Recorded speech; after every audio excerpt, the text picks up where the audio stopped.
G'day guys, alright, so we are in a brand new Src-Seventeen Snowy River Caravan. It literally came from the factory day two to us to get quite a substantial modification done to it. So just as a quick overview of what we've done, we've got an off-grid package in underneath the seat with a Simarine system monitoring that. We've done a diesel heater for winter time. We've done a Carafan for the pressurization system to prevent dust, and we've also added a Sirocco fan in for those times where you might not necessarily need the air conditioner. So just to cover off each individual part, we had a conversation with the owner midway through last year in regards to what they were intending on doing, and this person, single person, is planning to travel around Australia by themselves. So they wanted to be able to be quite free and comfort from caravan parks and staying in all the various locations that you're off grid with, so on the beach and inland and all of the nice locations that we go to. So what we've done is we've added in this van, because it's only a single person utilizing the energy system, it's conservative, and that's the really good thing about this.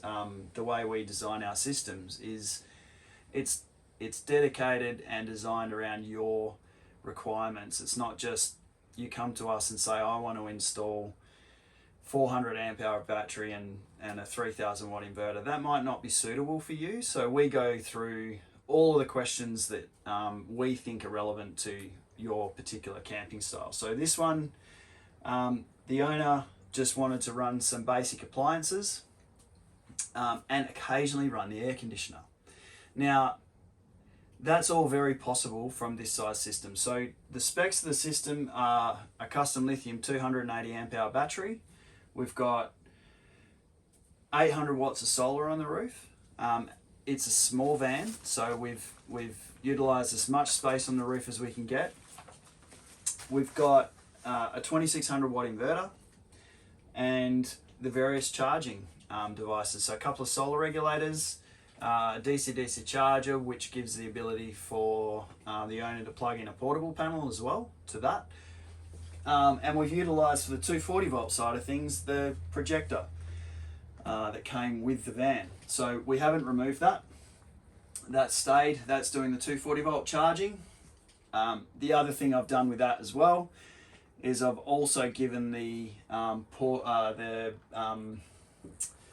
MPPT input to this out to another Anderson plug as well, so that they can have two separate locations for charging with portable panels if that's what they want to do. That's the flexibility with this system, because this particular device, although quite limited, if used as a standalone system, actually has the ability to take in about 600 watts of solar, plus it's a 30 amp 240 volt charger. So we can utilize those things in your system if they are appropriate and they are reasonable quality. These are good quality bits of kit. They're just not quite big enough, as we say all the time. They're just not really suitable for these larger systems. So what we've also done with the power system is we've overlaid Simarine. So Simarine gives us the ability, we've installed it into the overhead cupboard up here, and Simarine gives us the ability to monitor each solar channel, the DC-DC charger, 12 volt loads, inverter loads. We're monitoring temperature in the Simarine as well, so that's actually ambient temperature.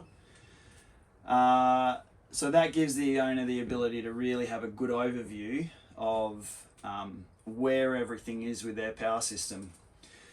Some complexities behind this system now, because we are in that phase of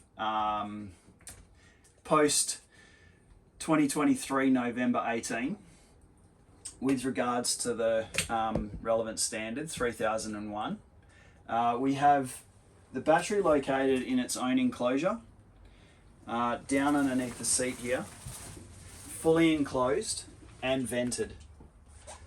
So that box that you can now see is making this installation from the battery location perspective compliant. There are a whole bunch of other things in relation to that standard which are required from the perspective of building systems now as well. So solar isolation and in the method of installation, battery monitoring, ensuring the BMS in the battery has the appropriate protections and monitoring functionality. So all of that in combination with the location of battery and the relevant labeling that we've got in the system now as well, not just for the battery location, but all of our 240 volt labeling. We have now fitted everything in compliance with that particular standard. So this particular van is fully compliant to AS 3001, Part 2, 2022. So this system can run the air conditioner. 800 watts of solar is enough to run this air conditioner for an extended period of time. This is quite a large air conditioner, and the good thing about having this particular air conditioner in such a small space is it doesn't actually work overly hard. So we switched this on during testing at around midday, and by about 5 o'clock in the afternoon the air conditioner was running at 22 degrees, and by about 5 o'clock in the afternoon we'd actually only reduced the battery by about 4%. So the battery life was down to 96% on Simarine. Now that's obviously not going to be a normal situation. The temperature outside wasn't overly hot, so probably looking at a high 20s day here. When you get up into the hotter climates, the air conditioner is obviously going to work a lot harder. The other thing we've had to do with this particular air conditioner as well, because it is not an inverter type air conditioner, we've had to do a little modification to this so that it's going to be able to run from this inverter successfully forever. So we do a slight mod to the compressor on this particular air conditioner, and that allows us then to start the air conditioner from that inverter comfortably. So moving on from the power system, the monitoring package, we'll just quickly have a little bit of a look at that up here. It's as per what we would normally provide: our plate, inverter controller, Simarine, with the relevant information, solar 1, solar 2, car portable solar, as we discussed, is our DC-DC, projector is our loads, and if you've got a portable panel plugged into that or the 240s plugged into that, total in and out. We're also monitoring temperature, 17.8 degrees at the moment in the morning. So that gives you an overview of where we're at. It's 52 minutes till it's charged and 94% battery. So nice overview of the information that you can get out of these Simarine packages.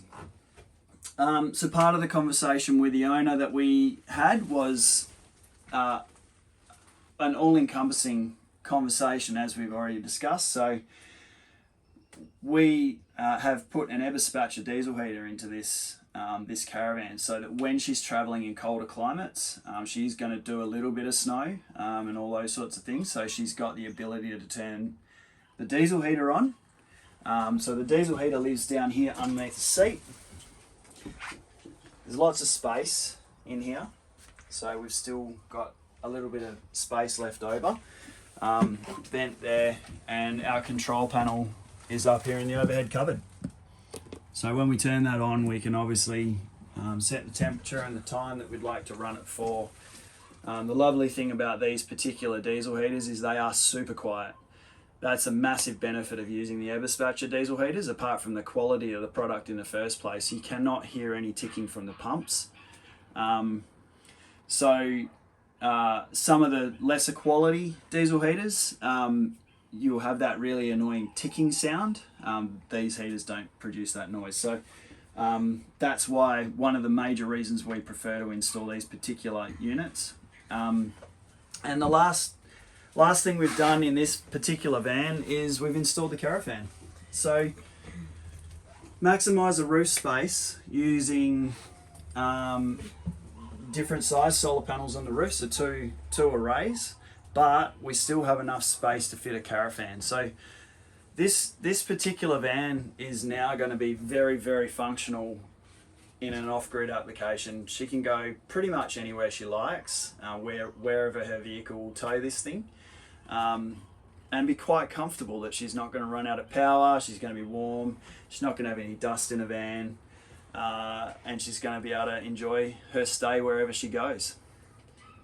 So thanks for watching the video, guys. Please hit us up with any questions that you've got, either on YouTube or any of the other social media platforms, Facebook or Instagram, and we'll talk to you soon.